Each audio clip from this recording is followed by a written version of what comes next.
મારું નામ જીત છે. હું 22 વર્ષનો છું. હું દિવાળીની રજાઓમાં મારા મામાના ઘરે જતો રહ્યો છું. તેમનું ઘર ગામડામાં હતું અને ગામડામાં રહેવાની ખૂબ જ મજા આવતી. ત્યાંના ખેતરો ખૂબ જ સુંદર હોય છે. હું મારા મામાના ઘરે જવા નીકળ્યો. જ્યારે હું મારા મામાના ઘરે ગયો, મારી નજર મામી પર પડી તો મિત્રો મારા હોશ ઉડી ગયા. મારી મામીની ઉંમર 33 વર્ષ છે. મામી દેખાવે ખૂબ જ સુંદર હતા. મારા મામીનું નામ જીની હતું. મિત્રો, હું પછી ઘરેમાં ગયો ત્યારે મામીએ મારું ખૂબ જ સ્વાગત કર્યું અને ચા પીવડાવીને નાસ્તો કરાવ્યો. મારી મામી સ્વભાવે ખૂબ જ સારી હતી.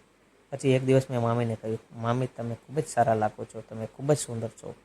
મામી તો મને નાનો એવો છોકરો સમજતી હતી. તે મારી વાતને સમજવામાં મજાક લઈ રહી હતી, પરંતુ હું તો સિરિયસ પણ હતો. પણ મારી વાતનો મામીને જરાય પણ વિશ્વાસ નહોતો. મિત્રો, એક દિવસ હું બહાર ગયો હતો. જ્યારે હું ઘરે આવ્યો ત્યારે મારા મામા ન હતા, તે બહારગામ ગયા હતા.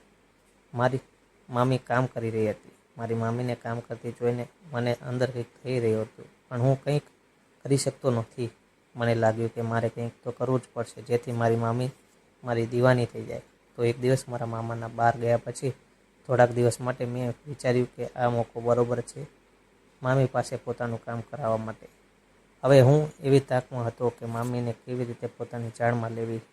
તો મેં રાત્રે નાહવાનું વિચાર્યું, તો હું જાણી જોઈને કપડાં બાથરૂમમાં નહોતો લઈ ગયો ને રૂમનો દરવાજો ખુલ્લો રાખ્યો. પછી મેં મારા મામીને અવાજ લગાડ્યો, મામી, મારા કપડાં બહાર પડ્યા છે, તો પ્લીઝ મને આપજો ને. મારી મામી કપડાં મને દેવા આવી. પછી મને જોઈને તેમના હોશ ઉડી ગયા અને ત્યાંથી જ જતી રહી. મને લાગ્યું કે હવે મારું કામ થઈ ગયું છે. પછી હું નહીંને બહાર આવ્યો. હું મામી પાસે ગયો. મેં મારી મામીને કીધું, શું થયું મામી? મામીએ કંઈ જ કહ્યું નહીં. કાંઈ નહીં. મેં કીધું, મામી, મારે એક વાત કરવી છે.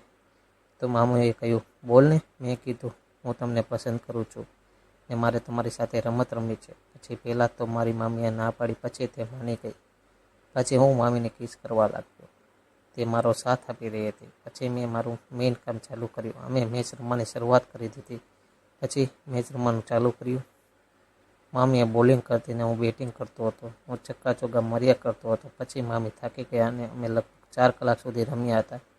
મામીએ કહ્યું કે મને આજ સુધી આવો આનંદ મળ્યો નથી જે તેમને આપ્યો છે. હવે અમે રોજ મોકો મળે ત્યારે આમ કામ કરીએ છીએ. આવી જ વાર્તા સાંભળવા માટે ચેનલને સબસ્ક્રાઈબ કરજો દોસ્તો. ધન્યવાદ.